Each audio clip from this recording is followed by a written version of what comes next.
Okay, today we'll talk about the legislative power where budget and a government budget will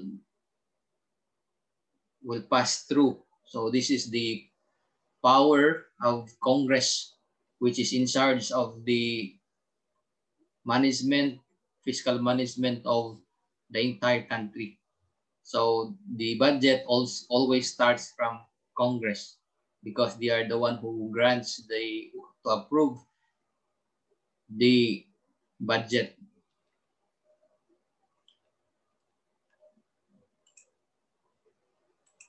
Now, there are three branches of government, if you recall, okay, one of which is legislative branch, okay, which duty is to make the law, while executive branch, where the power is vested in the president, executes the law, and the other one, Congress, the judicial branch, where the power is vested in the Supreme Court and other collegiate courts, the power is vested in the Supreme Court, and its duty is to interpret the law. Now, this legislative power is vested in Congress, which is composed of senator, of course, 24, and members of the House of Rep, not less than 250.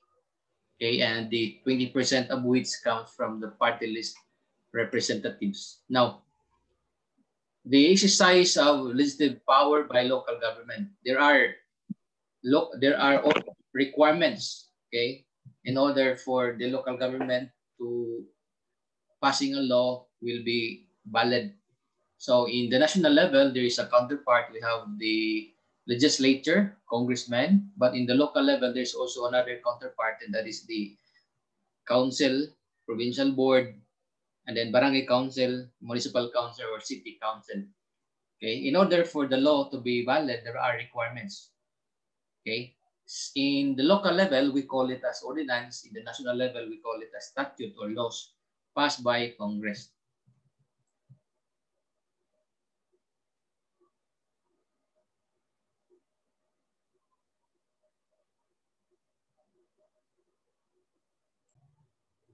Now, what are the valid requirements? One is it must not contravene the Constitution or any statute.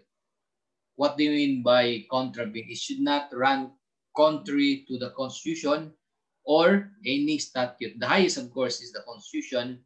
Lower in the hierarchy of law is lower than the Constitution is statute, that is law passed by Congress. And lower to that is the law passed by the local legislators. We call it as ordinance. So in the hierarchy, the lower should not be contrary to the higher kind of law. So that's the one. So it's important that you know the law. Otherwise, the law that you pass will be contrary to the Constitution or any law passed by Congress. And number two, it must not be unfair or oppressive. Now, if the law only applies to you and if it oppresses a certain person, then that is not a valid ordinance. Okay, for example, the house of your opponent during the election, since he lost, you might use his house for, let us say, public market. Okay, so that is not allowed because the second requirement of a valid ordinance is that it must not be unfair and oppressive. Clearly, it's oppressive. Now, number two, it must not be partial or discriminatory. Okay, so the law passed must be for general. It should not only benefit one. Otherwise, you are making an individual rich, especially if the law benefits only one person. It must not be partial or discriminatory. It should be for general. But that's why when you make a law or ordinance in the local level, it must be for general welfare. It should not only be to a certain group of persons. Otherwise, it will be unfair. Number fourth requisite or requirement is that it must not prohibit but may regulate trade. An example of this is there was a business, okay, in Manila where it allows short time in the use of hotel. Okay, so there was an ordinance passed that that kind of business should be closed because it encourages prostitution. Okay, but the Supreme Court declared that that ordinance is not valid because that prohibit, okay, trade. The law must only regulate. After all, the Type na siya.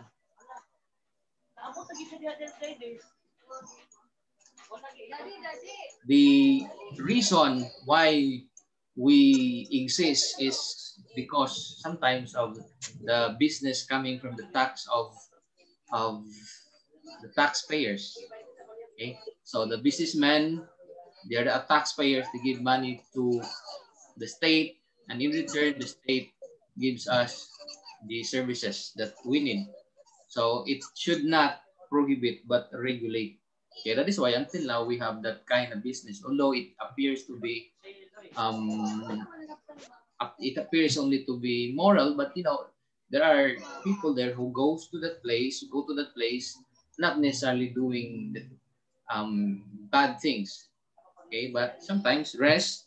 So that's why it should always be for trade. It should always, the law must regulate trade but not to prohibit. And number five, it does is that it must not be unreasonable. Okay, so you know what are those unreasonable? Like if it's contrary to a normal person's set of mind, okay, well that is unreasonable. It must be intended for the good of the general public. Other than that, then it is unreasonable. It must, number six, it must be general and consistent with public policy. So it is broad enough and always for public policy. Now, what are the tests of valid delegation? You know, Congress power is delegated.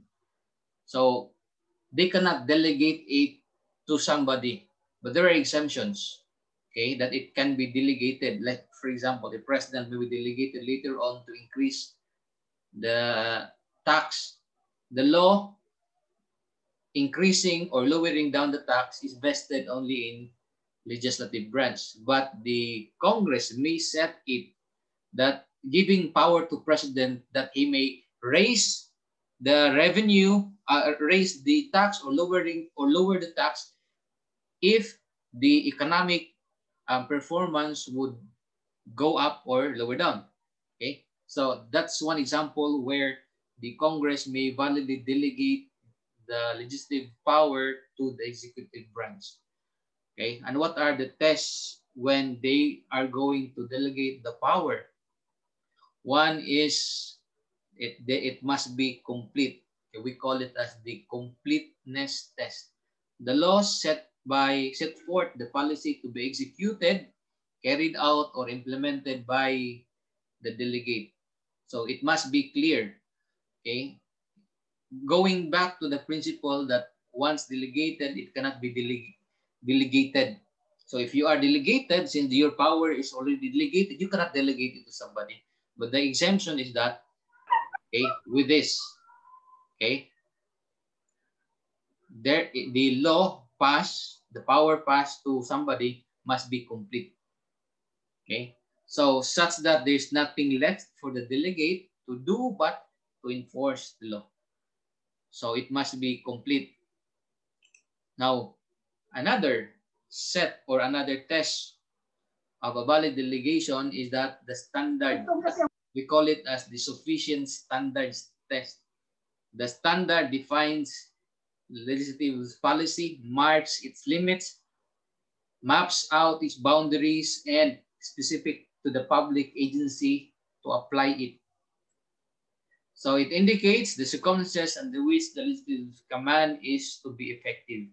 So it must pass the standard where the power delegated must be within the standard, okay? So within the policy of the government, because outside the policy, okay, it runs contrary to the purpose of the legislative power, then it is called ultra vires impact. So that is a violation of this test, which is sufficient standard test. Now, in election, okay, there are proof that you are a resident of the place, okay, which is a requirement for congressmen to run in a certain district. Okay, we're talking here of Article 6, okay, or the legislative power, which is the duty of congressman. So congressman, by the way, cannot change their domicile, okay? There are proof that, which is a requirement in election. You can only run in a place where you are registered or where you have your domicile. And domicile is the place normally where you are born and the place where you want to be, okay?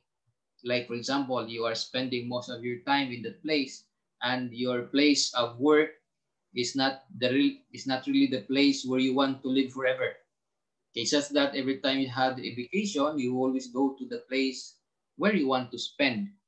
So your domicile, which is a requirement in running in an office, is your residence, which is a requirement in an office, is your domicile.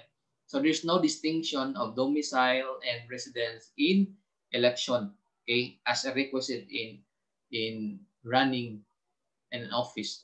Now, but there are also proof that you really change your domicile, one of which is bodily presence. You're always present in the new place that you want to live. Okay? And then the second is animus manendi. You intend to stay there forever in the new residence. Like you already acquire a house, you send your children to the school near to your house, and you don't go back perhaps to your old domicile. So, but another requirement that the proof that you really changed is animus non revertendi. You don't intend to return to the old domicile. So meaning your domicile now is the one that you acquired. Okay, living the old domicile, you can no longer run as any candidate in the place that you left. So your new domicile is now the one that you acquired lately. Now, so what are the requisites of to change domicile? You intend actual change of domicile, and then you have the bona fide intention of abandoning the former place of origin and establish a new one. Okay, and then the last we have acts corresponds to the purpose. So all the intentions you have is now to acquire a new domicile. Now we go to the party list. Okay, these are also representative that makes or approves the appropriation budget for the country. So, and the party list actually constitute the 20% of the total number of the representatives elected through a party list. Okay, party list system, okay, of a registered national, regional, or sectoral party organizations. The Constitution in Article 6 said that 20% of the 250 members of the House of Rep shall be from the sectoral and regional. Okay. So what do you mean by sectoral? Like women, youth, okay, urban poor, fisher folks. Okay, these are sectors that must be represented, which the Constitution requires them to be represented. But a party may have a coalition with a national party list group. Okay, like for example, the PDP Laban or even Liberal Party can have a sectoral wing in the regional and in the regional level. So they are not prohibited to join the national party list. What are the sectoral representatives? Okay, for 3 consecutive terms,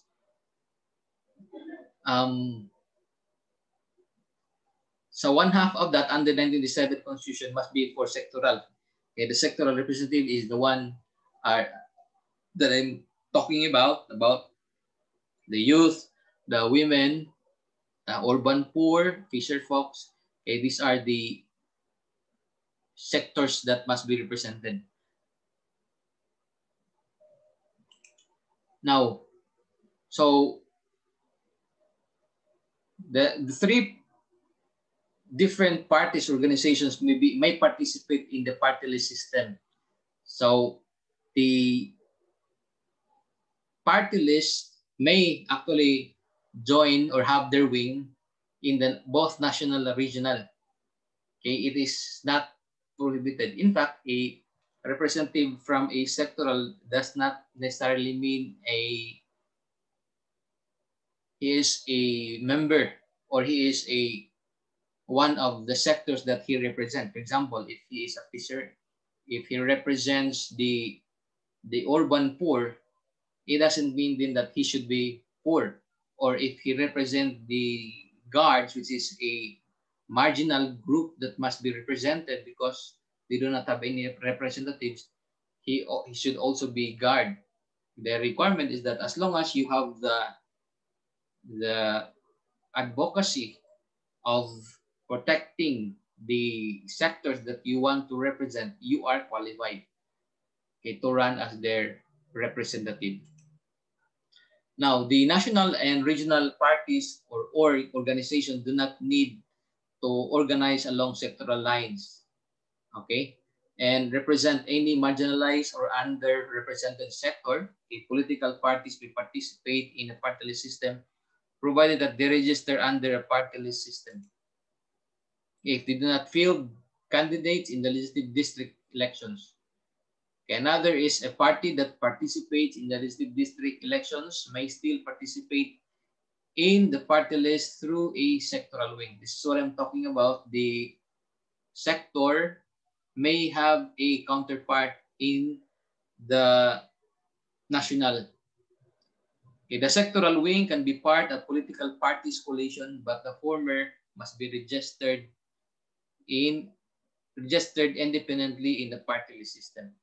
Okay, so these are just a background of who decides the budget. Okay, you should understand that because their budget that they approve actually must come from the they are very critical in terms of approving a certain budget, especially if the budget proposed comes from their district, okay, or comes from their committee, because district representative or even party lists have a committee in Congress, okay, which approves the budget of the Philippines. For example, if you belong to a committee on education, then all sectors, all budget, including DepEd, higher education budget must be approved or rejected by you depending on how they defend it in Congress. Okay, so they are the one who will approve. So if you represent the youth, of course you have to make the law that will benefit the youth. Perhaps come up with several projects so that budget later on will be increased.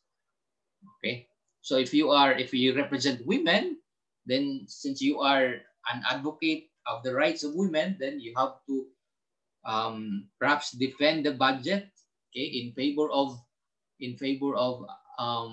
increasing it so that women will be protected. Now, the sectoral parties or organizations may either be marginalized or underrepresented, okay, labor, peasants, and then fisher folks. Okay, lacking in a well-defined political constituencies. It also includes, okay, like professionals, women, elderly, and youth. Okay, so the marginalized clearly, and these are groups which are not represented, and they should have representative. Now, the nominees of the sectoral parties or org of either type must belong to their respective sectors, okay, or be a track record of advocacy. He should have an advocacy for the respective sectors. So not necessarily you belong to the sector that you represent. And then majority of the members of the sectoral party of either type as belong to the sector that they represent. Okay, declaring untruthful statements is for this is our qualifications. Now we go to the disqualified parties in the party list. Okay, so religious sects, foreign organizations, advocating violence and unlawful means, receiving support from foreign government, foreign political party, foundation, organization, whether directly or through any of its officers or members, or indirectly through the third party or partisan election purposes. So what they mean by this, foreign government that supports a certain political party, okay, or a member of a House of Rep or in the sectoral level is disqualified. Okay.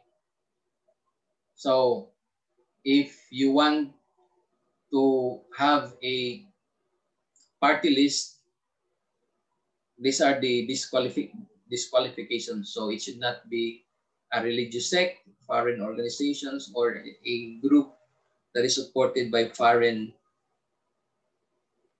countries. And then the fifth, violating or failing to comply with the laws or rules relating to elections. Number 6, national regional sectors, organizations not disqualified of their nominees or disqualified provided that they have one nominee who remains to be qualified.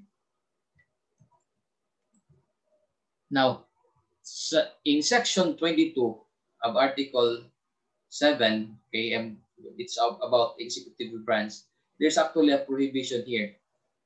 The president shall submit to Congress within 30 days from the opening of every regular session as the basis of the General Appropriation Bill. Okay, so this is during the SONA, that is June 30, okay, at the opening of the session. And a budget of the expenditures and sources of financing, including receipts from the existing and proposed revenue measures. So from that, the different agency now will prepare the budget based on what the president submitted to Congress. So although Congress actually makes the law, that is always based on the program of the president. Although they are in charge of how much money that they are going to give, but the president actually present it to them before they're going to approve it. Now, how would the president get its, how would he divide? It depends on the need of the country. So right now, because of the pandemic, you would expect that perhaps higher budget for health, there is an increase for budget of health.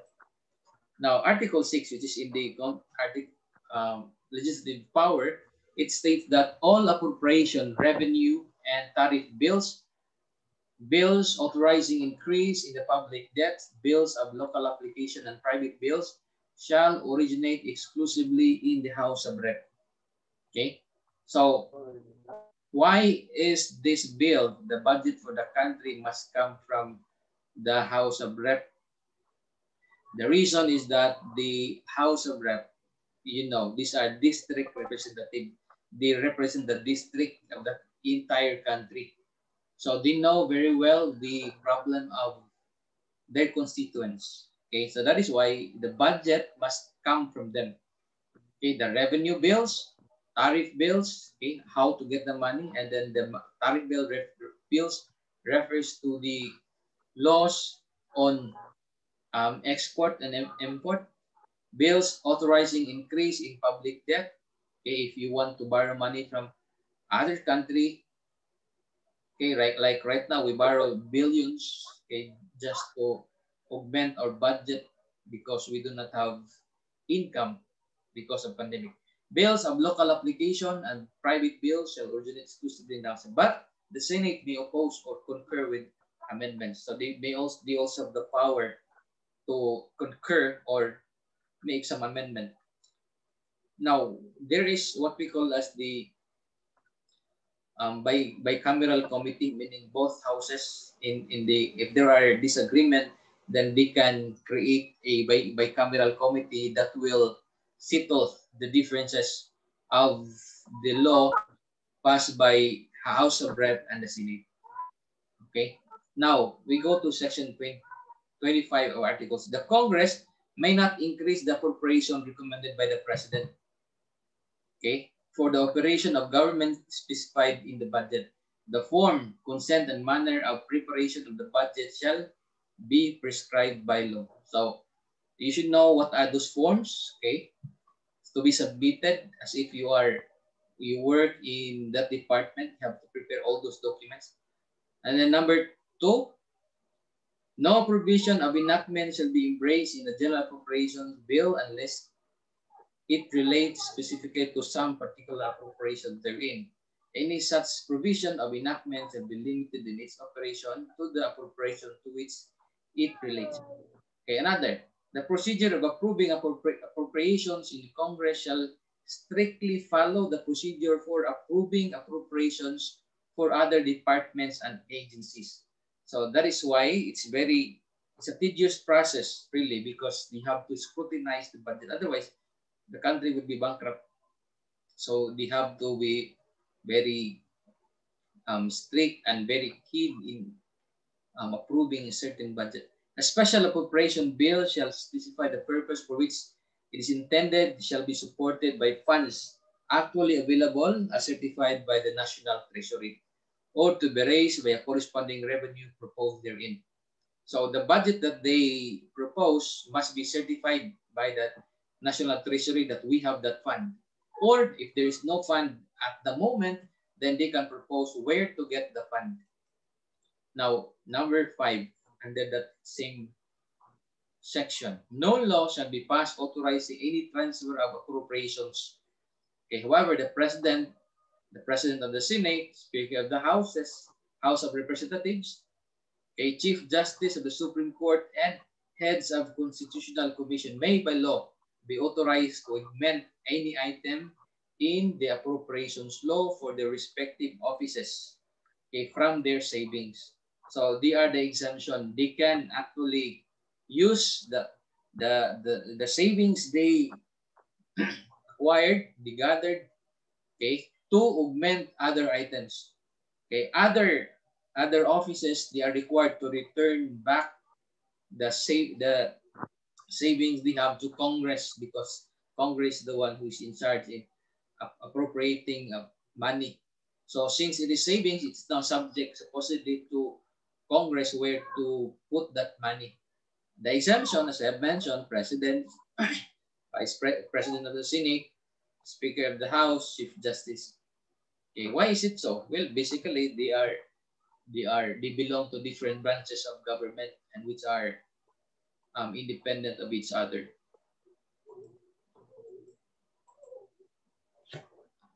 Okay, so if in the end of any fiscal year the Congress shall have failed to pass, what will happen? Okay, the bill, appropriation bill, for example, they fail to pass. Then the general appropriations law from the preceding fiscal year shall be deemed reenacted.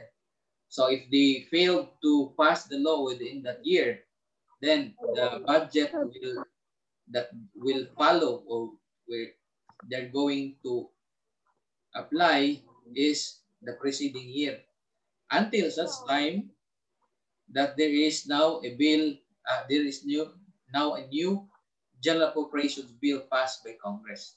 So of course you understand the reason why the president is really in a hurry that it will be approved. Otherwise, they will have a reenacted budget. Now, under section 29 of Article 6, no money shall be paid out of the treasury except in pursuance to the appropriation law. Okay? So remember, this is very important.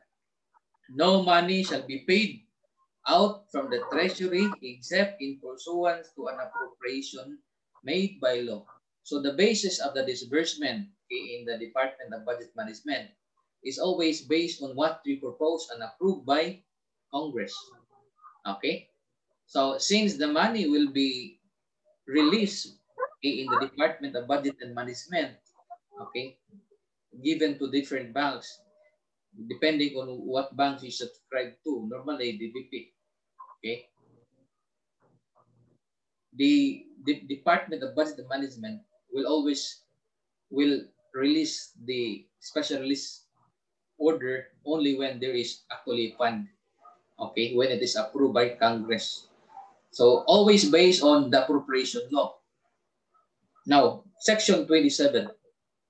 Every bill passed by Congress shall, before it becomes a law, be presented to the President. If he approves the same, he shall sign it. Okay? Otherwise, he shall veto it and return the same with the objections to the House where it originates, which shall enter objections at large in its journal and proceed to consider it. So this is actually the process which the manner where a law or a bill becomes a law. Either he signs it or he's going to exercise the veto power, meaning he's not going to sign it. Okay, but if he will not sign it, what is the consequence? It will be returned to where it originates, and the 2/3 of all the members of House shall agree to pass a bill. Okay, this is now how to override a veto. The President exercise a veto, meaning it will not become a law, but that veto power can be ridden by a 2/3 votes of the members. So it will still become a law even if it is not signed by the President. Okay. Now it shall become a law. In such cases, the veto of each house shall be determined by yes and nays, yes and no. The President shall communicate his veto to the bill of the House where it originates. So within 30 days. Otherwise, if there is no communication, meaning he did not act within 30 days, then it will become a law still. Okay. Now, no bill shall be passed by either house and become a law unless it is passed 3 readings. So there are 3 readings. Now,